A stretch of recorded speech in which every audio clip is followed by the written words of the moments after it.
नमस्कार दोस्तों, बिना समय गंवाए वीडियो स्टार्ट करते हैं। हमारा पहला क्वेश्चन है, सिंधु घाटी स्थल कालीबंगन किस प्रदेश में इस है। हम जानते हैं कालीबंगन जो कि राजस्थान में स्थित है। राजस्थान में कालीबंगन है जिसका शाब्दिक अर्थ होता है काली चूड़ियाँ। काली चूड़ियाँ इसका शाब्दिक अर्थ होता है। आप इसे याद करने के लिए कालीबंगन को कंगन करके काली कंगन याद कर सकते हैं।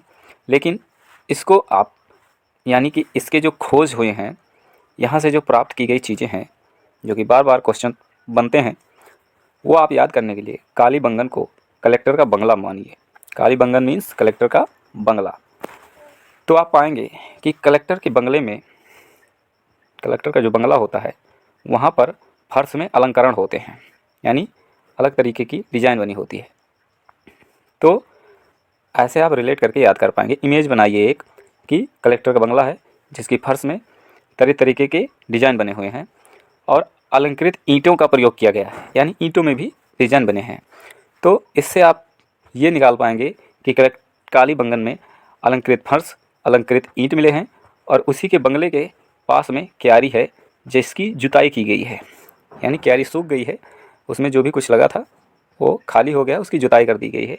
तो इससे आप रिलेट कर पाएंगे कि कालीबंगन से जुते हुए खेत के प्रमाण मिले हैं। और वहीं पर अग्निवेदिका बनी है। ठंडी के मौसम में कलेक्टर साहब के साथ 4-6 लोग बैठकर वहाँ पर आग का आनंद लेते हैं, तो अग्निवेदिका के प्रमाण भी कालीबंगन से मिले हैं। इसी तरीके से हम पूरी वीडियो कंप्लीट करेंगे। इसमें हम 75 क्वेश्चन कंप्लीट करेंगे जो कि एंशिएंट हिस्ट्री से हैं। इसका ये पार्ट 1 है। पार्ट 2 बहुत ही जल्द आएगा। अगर आप लोग इस पर पॉजिटिव कमेंट और वीडियो को लाइक करते हैं, चैनल को सब्सक्राइब करते हैं, तो हम बहुत ही जल्द इसका सेकंड पार्ट भी लाएंगे। निम्न में से किस पदार्थ का उपयोग हड़प्पा काल की मोहरों, मुद्राओं के निर्माण में मुख्य रूप से होता था।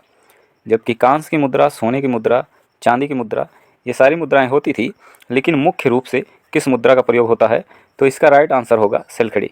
सेलखड़ी से मुद्राएं ज़्यादातर मोहरें बनी होती थी और कुछ खिलौने भी यहाँ से प्राप्त किए गए हैं।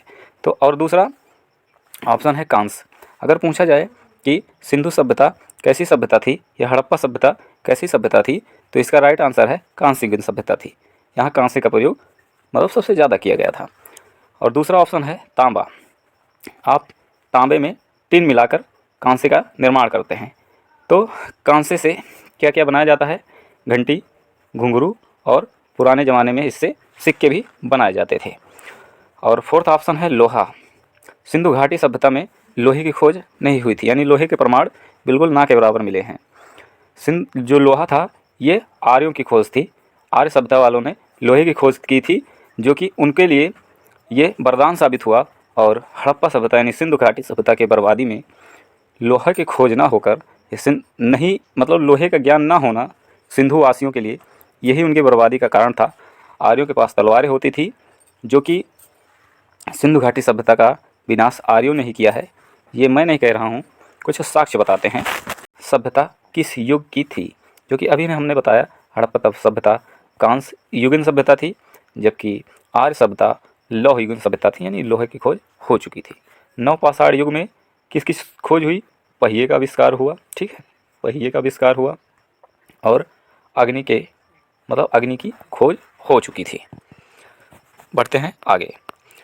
अगला क्वेश्चन है, सिंधु घाटी सभ्यता के लोगों का व्यवसाय क्या था। आप जानते हैं सिंधु घाटी सभ्यता के लोग क्या करते थे, ज़्यादा ये लोग रोजगार में क्या करते थे, व्यापार करते थे, विदेशों से व्यापार करते थे।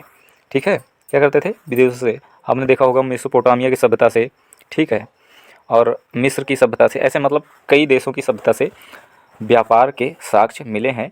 और लोथल में बड़ा बंदरगाह ही था तब के ज़माने में, आज से 2,500-3 हज़ार साल पहले एक बड़ा बंदरगाह था जिससे व्यापार होता था। तो सिंधु घाटी सभ्यता के लोग मुख्यतः व्यापार करते थे। थोड़ा बहुत नील की खेती, ये सारी चीज़ें होती थी, ठीक है, लेकिन मुख्यतः अगर बात की जाए तो ये व्यापार करते थे, ठीक। जबकि आर्य सभ्यता जो थी प्रारंभिक ऋग वैदिक काल में वो पशुपालन करते थे। उसके बाद फिर जब इंडिया में आए ये और सिंधु घाटी सभ्यता को तहस नहस कर दिया, वो देवासुर संग्राम था, उसी को बोलते हैं सिंधु घाटी सभ्यता में नाश कर दिया गया। असुर बता दिया गया काले लोगों को। जो सिंधु घाटी के वास्तविक लोग थे वो काले हुआ करते थे, उन्हें जो है असुर बता दिया और ख़ुद को गोरों को देव बता दिया गया। ये देवासुर संग्राम की असलियत है, जो कि हमारे इतिहास में इसके बारे में वर्णन है डीपली अगर पढ़ा जाए तो। चलते हैं, बढ़ते हैं आगे। अगला क्वेश्चन है, हड़प्पा सभ्यता के निवासी थे। हड़प्पा सभ्यता के निवासी जो थे वो कैसे थे? वो ग्रामीण थे, शहरी थे, यायावर खानाबदोश थे या जनजातीय थे? तो देखिए, हड़प्पा सभ्यता जो थी वो शहरी सभ्यता थी। आप देखे होंगे हड़प्पा सभ्यता में जो घर बने होते थे वो मेन सड़क के जो होते हैं उसके, ये मेन सड़क होती थी एक, उसके चारों तरफ घर बने होते थे ग्रिड पद्धति में, ठीक है, ऐसे, और एक सड़क ऐसे जाती थी, तो घर जो होते थे ऐसे ऐसे बने होते थे। लेकिन नालियों की व्यवस्था उत्तम थी, यानी बहुत सारी चीज़ें जब खुदाई हुई तो ऐसे ही पता लगी कि यहाँ पर एक बहुत उत्कृष्ट शहरी व्यवस्था थी, ठीक है। तो हड़प्पा सभ्यता जो थी वो शहरी सभ्यता थी, जबकि आर्य सभ्यता की बात की जाए तो ग्रामीण सभ्यता, आर्य सभ्यता ग्रामीण सभ्यता थी, ठीक। बढ़ते हैं आगे। अगला क्वेश्चन है, सिंधु सभ्यता के घर किससे बनाया जाता था? सिंधु सभ्यता के घर किससे बनाया जाता था? सिंपल सा क्वेश्चन है। सिंधु सभ्यता में ईंटों का प्रयोग किया गया था, ठीक है। सिंधु सभ्यता के घर ईंट से बने होते थे। अगला क्वेश्चन है, हड़प्पावासी किस वस्तु के उत्पादन में सर्वप्रथम थे? हड़प्पावासी किस वस्तु के उत्पादन में सर्वप्रथम थे, यानी हड़प्पा में सर्वप्रथम किस चीज़ का उत्पादन किया गया था? तो हड़प्पावासी जो थे वो कांस्य, यानी सबसे पहले कपास का उत्पादन, कपास का उत्पादन जो था वो भारत में हुआ था, हड़प्पावासियों ने किया था। दूसरा क्वेश्चन है, निम्नलिखित विद्वानों में से हड़प्पा सभ्यता का सर्वप्रथम खोजकर्ता कौन था? तो आप सब जानते होंगे, दयाराम साहनी ने हड़प्पा सभ्यता की खोज की थी। जो नहीं जानता है वो समझ ले, हड़प्पा सभ्यता की खोज दयाराम साहनी ने की थी। हद से आप याद कर सकते हैं, हड़प्पा सभ्यता दयाराम साहनी, हद से दयाराम साहनी, और आप हर से याद कर सकते हैं हर, यानी हड़प्पा सभ्यता रावी नदी पर स्थित है, ठीक। ये बहुत ज़्यादा पूछा जाता है, इसलिए इसे आप याद कर सकते हैं। सिंधु सभ्यता का पत्तन नगर कौन सा था? हमने अभी आपको बताया था लोथल। लोथल बंदरगाह था जो कि सिंधु सभ्यता का पत्तन नगर था। रोपड़, ये भी पंजाब में पड़ता है। यहाँ पर एक खास बात हुई थी, यहाँ पर मनुष्य के साथ, यानी मैन के साथ डॉग, मैन के साथ डॉग को जो है दफनाया गया था, ठीक। तो इसको आप याद करने के लिए रिलेट कर सकते हैं, जब कुत्ते का मालिक मर गया था जिसने उसको पाला था, तो कुत्ता रो पड़ा। कुत्ता क्या पड़ा? रो पड़ा। तो रोपड़ में जो था मालिक के साथ उसके कुत्ते को भी दफना दिया गया। तो इससे आप याद कर सकते हैं, मालिक के साथ कुत्ते को दफना दिया, क्योंकि मालिक मरा तो कुत्ता रो पड़ा। अगर बैकग्राउंड में कुछ आवाज़ें आ रही हैं तो उनको बिल्कुल इग्नोर कीजिए, आप बड़ी शिद्दत से ध्यान दीजिए। तो एक क्वेश्चन है कि पैमाने की खोज ने यह सिद्ध कर दिया है कि सिंधु घाटी के लोग माप और तौल से परिचित थे। यह खोज कहाँ से हुई है? आप अगर लॉजिक लगाएंगे तो आप आराम से कर पाएंगे। देखिए, हुई थी क्या कि लोथल बंदरगाह था, चीज़ें लोड होती होंगी तो नाप तौल करके ही लोड होती होंगी। तो लोथल बंदरगाह में ही माप तौल की खोज, यानी कि बाट जो होते थे, जो होते हैं बाट 50 kg 30 kg जो भी बाट होते हैं, वो जो है उसकी खोज जो है यहाँ लोथल से हुई है, जिसका राइट आंसर है। चहुंदड़ों से क्या हुआ है? चहुंदड़ों से मनके बनाने के कारखाने मिले हैं। यानी चहुंदड़ों में जो होता था वो मनके बनाने के कारखाने, यानी मिस्त्री थे चहुंदड़ों में। चहुंदड़ों में ज़्यादातर मिस्त्री रहते थे। मिस्त्री मतलब होता है किसी भी सामान का निर्माण करने वाला।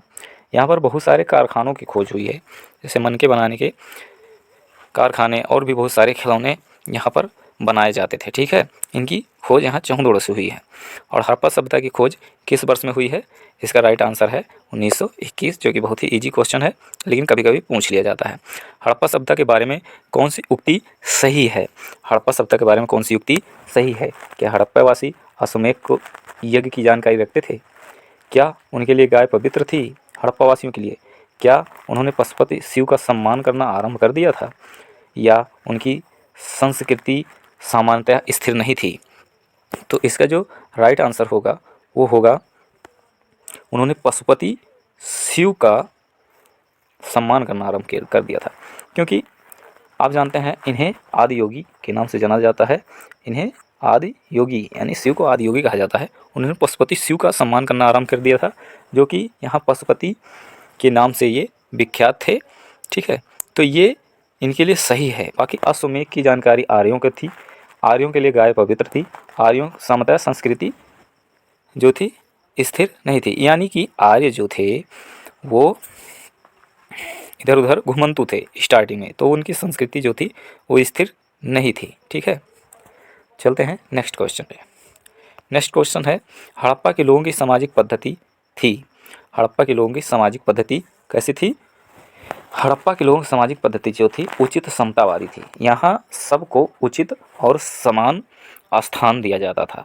आर्यों की तरह 4 वर्ण यहाँ पर नहीं थे। ये सभ्यता जो थी उचित समतावादी थी। ठीक है, जबकि ऋग्वैदिक सभ्यता जो थी वो वर्ण आधारित सभ्यता थी। ठीक है, ऋग्वैदिक सभ्यता, उत्तर वैदिक सभ्यता, ये सारी वर्ण आधारित सभ्यता थी। अगला क्वेश्चन है, सिंधु सभ्यता की ईंटों का अलंकरण किस स्थान से मिला है? मैंने आपको अभी ऊपर बताया था, कलेक्टर के बगले में। अगर आपने ध्यान से पढ़ा होगा तो आप बिल्कुल आसानी से इसे आंसर कर पाएंगे। अगला क्वेश्चन है, मोहनजोदाड़ो कहाँ स्थित है? आप मोहनजोदाड़ो, फिल्म भी इस पर एक बनी है, ऋतिक रोशन ने वहाँ पर मेन कैरेक्टर का रोल किया है, जो बहुत ही इंटरेस्टिंग फिल्म है। तो इसमें मोहनजोदाड़ो जो है वैसे सिंध प्रांत पाकिस्तान में स्थित है, जो कि बहुत ही इम्पोर्टेंट जगह है। मोहनजोदाड़ो मृतकों का टीला, इसे का शाब्दिक अर्थ होता है मृतकों का टीला। सिंधु सभ्यता में बृहद स्थानागार पाया गया है। सिंधु सभ्यता में बृहद स्थानागार पाया गया है, जो कि मोहनजोदाड़ो में ही पाया गया है। ठीक है, इसका राइट आंसर है मोहनजोदाड़ो। अगला क्वेश्चन है, सिंधु सभ्यता की मुद्रा में किस देवते के समतुल्य चित्रांकन मिलता है? सिंधु सभ्यता की मुद्रा में किस देवता के समतुल्य चित्रांकन मिलता है? ये जो चित्रांकन है ये आद्य शिव के समान एक व्यक्ति होता है जो कि बैठा होता है, उसके ही जो है चित्रांकन यहाँ मिलते हैं। आपने देखा होगा चित्रों में, किताबों में। निम्नलिखित में से कौन सी हड़प्पा कालीन स्थल गुजरात है? कालीबंगन राजस्थान में है, रोपड़ जो है पंजाब में है, बनवाली हरियाणा में पड़ता है, लोथल जो कि अभी भी ये बंदरगाह वर्तमान में है ये राजस्थान में है।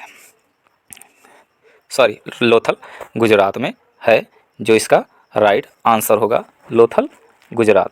ठीक, बढ़ते हैं नेक्स्ट क्वेश्चन पे। हमारा नेक्स्ट क्वेश्चन है, मोहनजोदाड़ो का स्थानीय नाम। मैंने अभी आपको बताया था मृतकों का टीला। देखिए किस तरह से घुमाया गया है, कंकालों का टीला, जीवितों का टीला। आप याद रखें मृतकों का टीला। हालांकि बहुत इजी प्रश्न है। एक प्रश्न है, निम्नलिखित में से कौन सा लक्षण सिंधु सभ्यता के लोगों का सही चित्रण करता है? यानी सिंधु सभ्यता के लोगों का सही चित्रण कौन सा लक्षण प्रस्तुत करता है? तो पहला है, उनके विशाल महल और मंदिर होते थे। दूसरा है, वो देवियों और देवताओं दोनों की पूजा करते थे। तीसरा है, वो युद्धों में घोड़ों द्वारा खींचे जाने वाले रथों का प्रयोग करते थे। तो इसका जो राइट आंसर होगा वो होगा केवल एक, जो कि है उनके विशाल महल और मंदिर होते थे। जबकि दूसरा और तीसरा ये दोनों आर्यों को सपोर्ट करता है। आर्यों ने घोड़ों के द्वारा खींचे जाने वाले रथों का प्रयोग किया, देवी देवताओं के दोनों रूपों की पूजा की। यानी अगले नेक्स्ट वीडियो में आपको इसी तरीके से 20-20 क्वेश्चन मिलते रहेंगे, जो कि मैं अब इसे, अगर आप लोगों ने सपोर्ट किया, चैनल को सब्सक्राइब किया, वीडियो को लाइक किया, आप कमेंट करके ज़रूर बताना आपके कितने क्वेश्चन सही हुए, आपको वीडियो कैसी लगी।